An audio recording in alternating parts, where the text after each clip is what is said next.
She said she slipped. He saw the bruises. His voice dropped to a whisper. Who dared touch what's mine? And before the city woke, 10 men were gone. No questions, no mercy. Before the drama hits, type your location below. And when it's done, drop your score from 0 to 10. Ready? Let's jump in. Just breathe. Just breathe. Lauren's whisper echoed off marble walls, her voice thin and fractured. She gripped the edge of the sink, knuckles white, staring at the ruin in the mirror. Blood traced her lower lip. Mascara streaked down her cheeks like war paint. The strap of her black gown hung loose, torn silk exposing the bruise blooming purple across her collarbone. Beyond the door, the gala continued. Crystal laughter, champagne corks, the soft murmur of New York's elite celebrating art and excess. The Bellini estate glittered with old money and older secrets. She'd spent months planning this exhibition, her breakthrough moment in a world that didn't open doors for outsiders. Now it was all crumbling. Don't let them see. Fix your face. Smile. But her hands wouldn't stop shaking. The door opened without warning. Marcello Bellini filled the frame. 6 feet of controlled violence in a steel gray suit that probably cost more than her rent.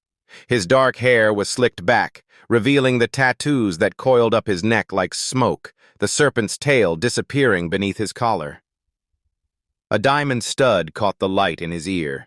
His presence sucked the air from the room. His eyes found hers in the mirror, swept down to the blood, the torn dress, the fingerprint bruises on her arm. Who did this to you? 4 words, quiet as death. Lauren turned, heart hammering. I slipped on the stairs. It's nothing. He moved closer, silent, predatory. You're lying. Marcello, please, I just need a moment. You're trembling, Bella. His voice dropped to that lethal whisper that made grown men confess their sins. That's not from a fall.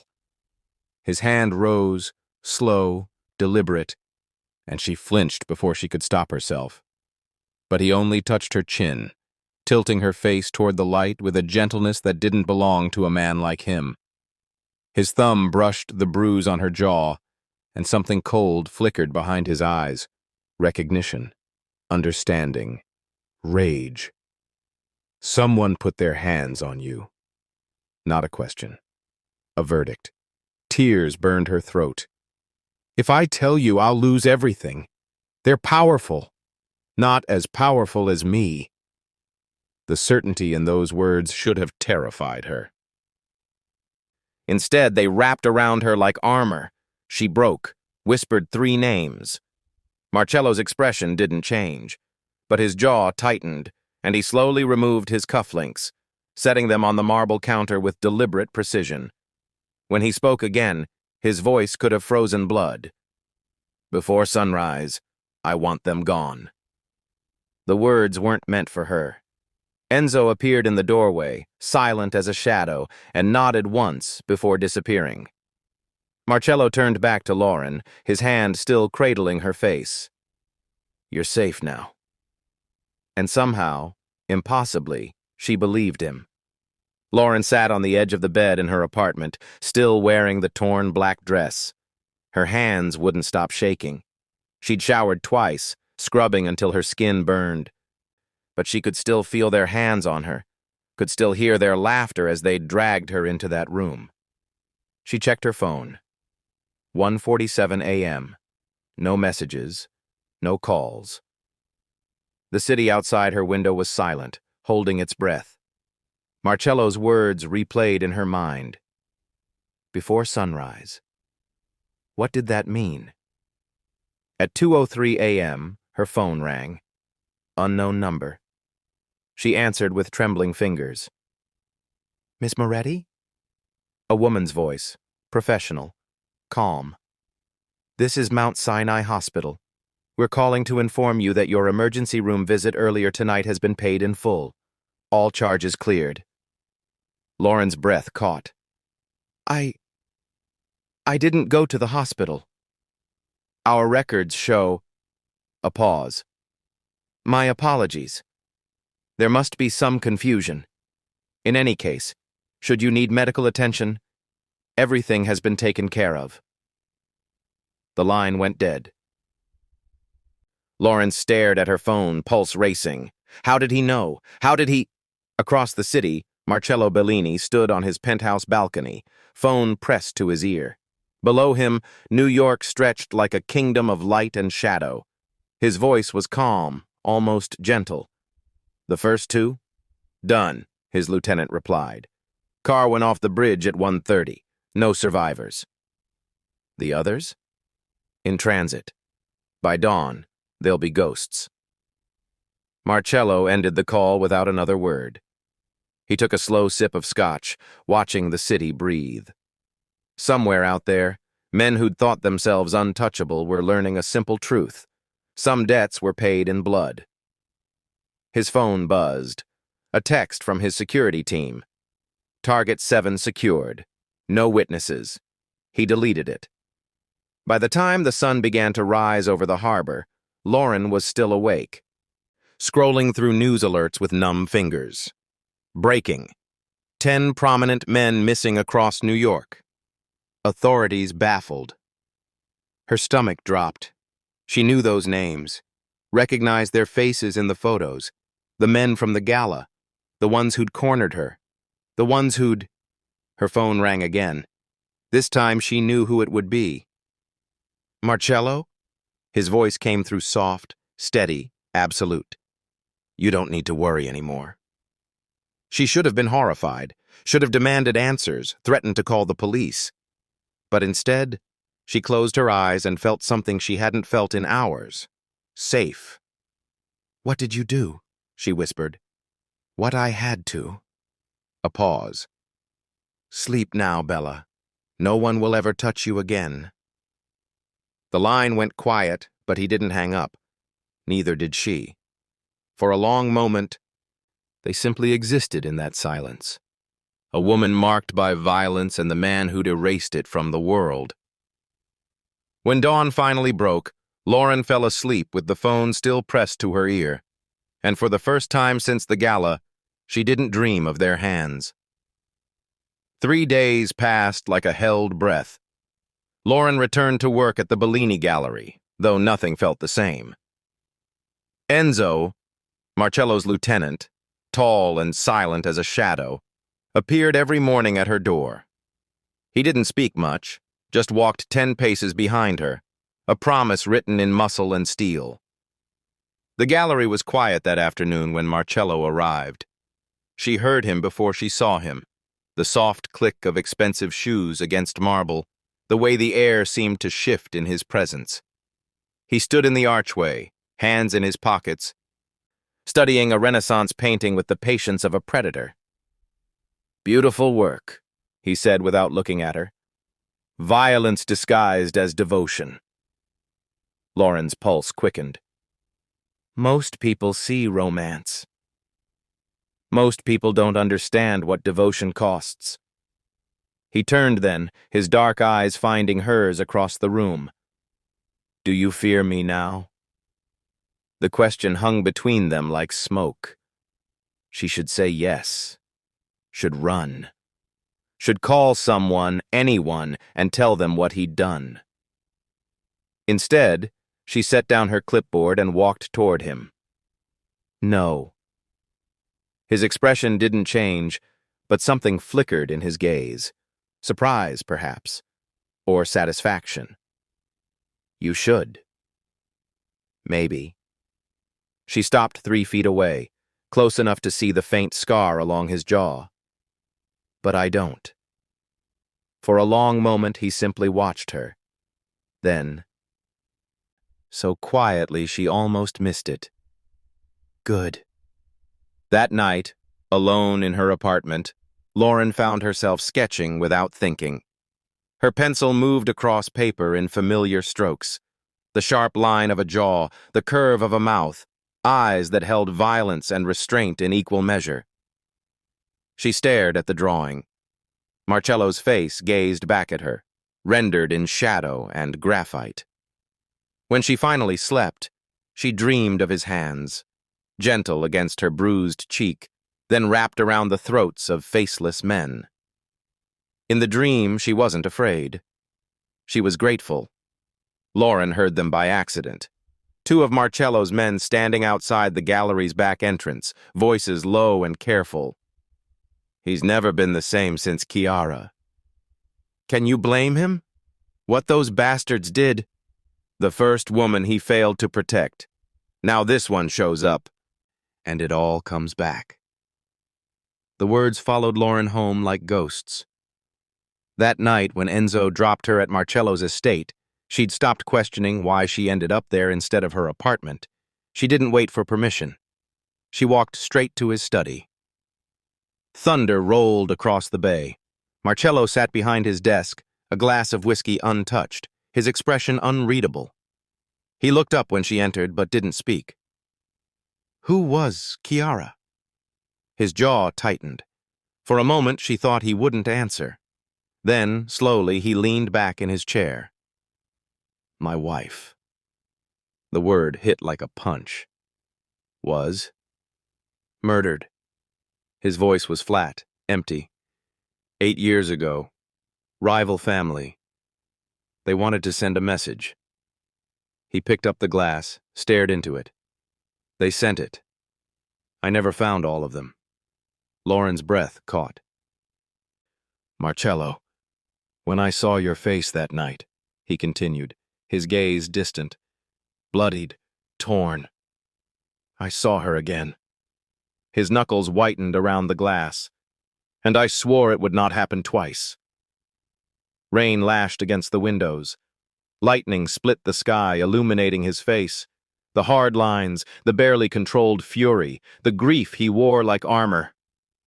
Lauren crossed the room slowly. She'd spent days trying to understand this man, this monster who'd killed for her without hesitation. Now she understood. He wasn't cruel. He was shattered. She reached out, her fingers touching his jaw, the same way he'd touched hers that night. His eyes closed at the contact. You're not broken, she whispered. You're just unfinished. When he looked at her again, something shifted. His hand rose, covering hers, holding it against his face like a prayer. Lauren. I know, she said softly. I know. The thunder outside seemed distant now. In that moment, two people marked by violence found something neither expected: understanding. They stood on the rooftop as dawn broke over the city, the air salt-sharp and cold. Lauren had followed him up here without thinking, drawn by something she couldn't name. Below them, New York was waking, oblivious to the conversation that would change everything. Tell me it wasn't you, she said finally, voice steady. The 10 men. Tell me you didn't. Marcello turned, his expression unreadable in the gray light. Would you believe me if I did? She looked away, jaw tight. Did they suffer? The question hung between them, dark and intimate. He stepped closer, his voice dropping to something almost tender. They were afraid. That's enough. Lauren's breath hitched. She should feel horror, disgust. Instead, heat bloomed in her chest. Something fierce and terrible and satisfying. You made me feel safe again, she whispered. For the first time since that night, I could breathe. I know. His hand rose, fingers tracing the line of her jaw. You think that makes you weak? Doesn't it? No, Bella. His thumb brushed her lower lip. It makes you honest. The space between them evaporated. When he kissed her, it wasn't gentle. It was control and hunger, possession wrapped in silk. His hand tangled in her hair, pulling her closer, and she responded with equal intensity. No hesitation, no fear. When they finally broke apart, both breathing hard, something had shifted in Lauren's eyes. She wasn't the victim anymore. wasn't the woman who needed saving. She looked at Marcello, really looked at him, and saw not her savior but her reflection. Two people who understood that some debts could only be paid in blood. "I'm not afraid of what you are," she said softly. His lips curved into something almost like a smile. "Good. Because I see what you're becoming." She didn't ask what he meant. She already knew. Darkness recognized darkness, and it felt like coming home. The news broke 3 days later. Senator's son among missing. Father demands federal investigation. Lauren stared at the headline on her phone, stomach twisting. Vittorio Romano. She recognized the name. Everyone did. Influential senator, philanthropist, and according to whispers in certain circles, a man with mafia ties that ran deeper than his political ones. The article showed a photo of the missing son. She remembered his face from the gala, remembered his hands. Her phone buzzed. Marcello's name flashed on the screen. "Don't go to the gallery today." "Why? What's happening?" A pause, heavy with tension. Romano knows, and he's making moves. Within hours, Marcello's world began to fracture. Suppliers vanished overnight, contracts mysteriously voided. Allies who'd stood firm for years suddenly had scheduling conflicts, unreturned calls. The message was clear. Cross Vittorio Romano, and you stood alone. Lauren felt eyes on her everywhere. Walking to her car, she noticed the black sedan idling across the street. At the coffee shop, a man in a suit watched her from behind his newspaper. Enzo stayed closer now, his hand never far from his jacket. When she returned to Marcello's estate that evening, she found him in his office, surrounded by security monitors and tense-faced men. His expression was carved from stone. "They followed you today," he said without preamble. "Romano's men, 2 blocks from your apartment." Ice spread through her veins. "Marcello?" "No." He stood abruptly, the violence in his movement barely contained. "They touched what's mine again." He turned to Enzo, his voice dropping to something lethal. "Lock down the estate. No one in or out without my approval." Enzo nodded and disappeared. Marcello's gaze found Lauren's across the room. Dark, furious, protective. "This ends now. I don't care what it costs." She believed him. And somewhere deep inside, beneath the fear, she felt something else. Anticipation. The war had begun. Marcello's retaliation was surgical and swift. Within 48 hours, 3 of Romano's key allies were exposed. Financial scandals leaked to the press, offshore accounts frozen, careers obliterated before sunrise. A judge who'd been in Romano's pocket suddenly retired due to health concerns. 2 city councilmen resigned amid corruption investigations that appeared from nowhere. Lauren watched it unfold like a symphony of destruction, each move calculated, devastating. She sat in Marcello's office as he made quiet phone calls, his voice never rising, his commands absolute. This was his world, power wielded through fear and precision. Late one night, she saw blood on his knuckles. He'd washed his hands but missed a spot near his wrist. The sight should have repulsed her. Instead, she felt nothing but a strange, hollow certainty. "Am I complicit now?" she whispered. Marcello looked up from his desk, expression weary. "You were complicit the moment you didn't run from me. Should I have?" He stood, crossing to her slowly. "Yes." His hand cupped her face, thumb tracing her cheekbone. "But you're still here. Do you know what that means? That I'm damaged?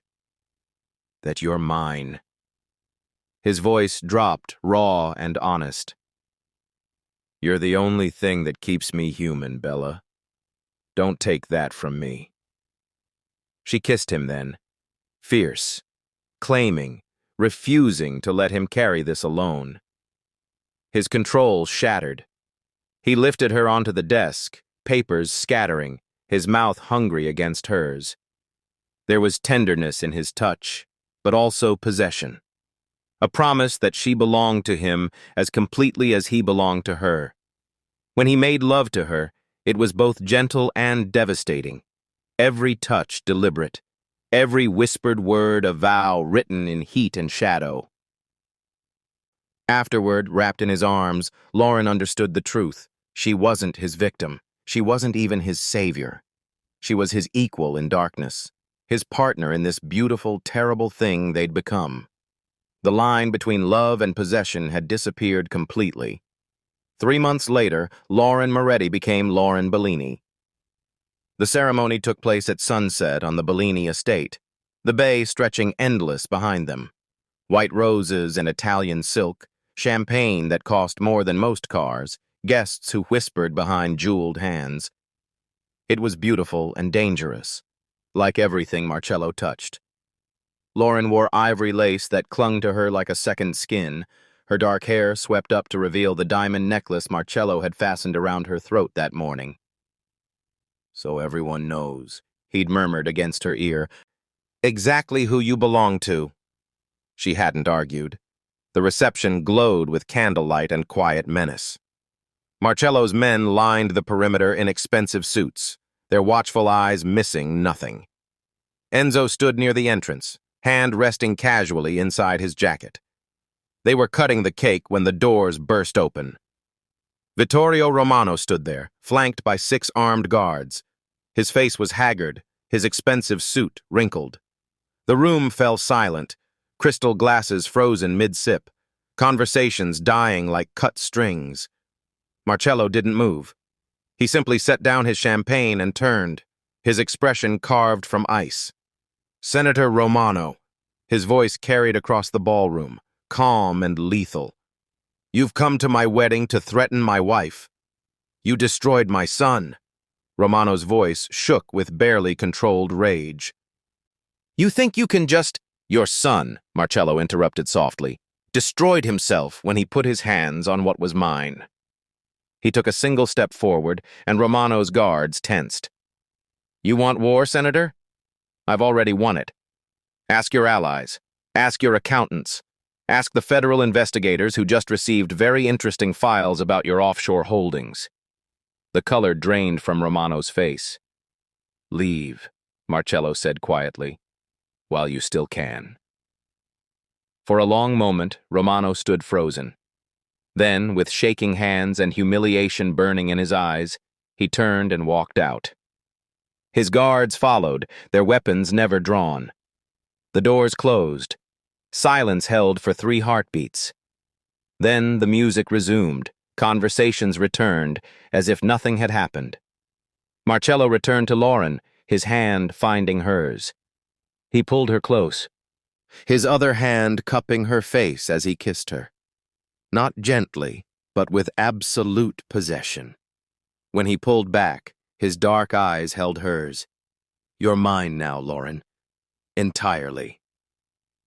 Dawn broke over New York like spilled gold, the city waking slowly beneath a sky painted in rose and amber. Lauren stood on the penthouse balcony, wrapped in Marcello's white dress shirt, the fabric still warm from his skin. Below, the streets glittered with morning traffic, millions of people beginning their ordinary lives. She wasn't one of them anymore. The glass door slid open behind her. She didn't turn. She'd learned to recognize his footsteps, the particular way he moved through space like a predator always aware of his surroundings. His arms came around her waist, pulling her back against his chest, his chin resting on her shoulder. "You're awake early," he murmured, voice still rough with sleep. "Couldn't sleep." She leaned into him, feeling his heartbeat steady against her spine. "Too much beauty." His lips brushed her temple. "They said I had no weakness, that I was untouchable." A pause, weighted with meaning. "They were wrong. It's you." Lauren turned in his arms, studying his face in the soft morning light. The hard lines had gentled, just slightly. This was the Marcello only she saw, the man behind the monster, vulnerable in the quiet hours when the world couldn't witness. She smiled, fierce and tender. If loving me is your weakness, I'll never let you be strong again. Something shifted in his expression, surprise blooming into warmth. Then he laughed, quiet and unguarded, the sound so rare it felt like a gift. He pulled her closer, forehead touching hers. "You've changed," he said softly. "I know." And she had. She wasn't the woman who'd trembled before a broken mirror, mascara-streaked and terrified. Wasn't the curator who believed in safe choices and careful words. She was the woman who'd walked through fire and emerged forged in different metal. The woman who understood that safety sometimes wore the face of violence. That love could be both salvation and damnation. That standing beside a monster didn't make you weak. It made you powerful. Lauren kissed him slowly, tasting coffee and possession and home. When she pulled back, she whispered against his lips, "If the world calls you a monster, let it, because you're my monster." His arms tightened around her, protective and possessive. "And I've never felt safer." The sun climbed higher over the city, casting long shadows across the balcony. Below them, the world continued its oblivious dance. But here, in this moment, wrapped in darkness that felt like light, Lauren Bellini had found her peace, in the arms of a monster who would burn the world to keep her safe. Were you hooked on Marcello and Lauren's story? Drop your 0-10 rating below and let us know your thoughts. Hit subscribe and the bell so you won't miss what's coming next.